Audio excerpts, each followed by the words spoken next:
এটা এমন একটা দুনিয়া যেখানকার চোরেরা পুরো আস্ত ব্যাংকটাকেই চুরি করে নিয়ে যেত।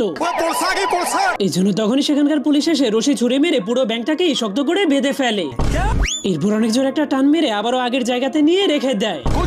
এরপর চোরেদেরকে ধরার জন্য পুরো রাস্তাটাকে উঠিয়ে কাপড়ের মতো নাড়িয়ে দেয়, যার কারণে সবগুলো চোর উড়ে উড়ে তার কাছে চলে আসে। তখন সে তাদেরকে নাস্তা পানি দিয়ে জেলখানার মধ্যে বন্দি করে দেয়, কারণ এই শহরে গুন্ডাদের উৎপাত এতটাই বেড়ে গিয়েছিল যে সবসময় গোলাগুলি চলতেই থাকতো। এই জন্য সেখানকার সেই গুলিগুলোর জন্য ট্রাফিক আইন তৈরি করা হয়েছিল।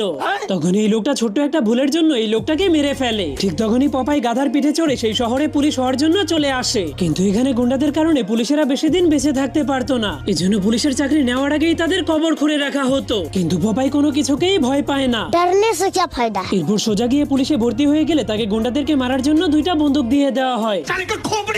কিন্তু পপাই বন্দুকগুলোকে ফেলে দিয়ে বলে, গুন্ডাদের জন্য আমার হাতই যথেষ্ট। তখন সবাই হাসতে শুরু করে দিলে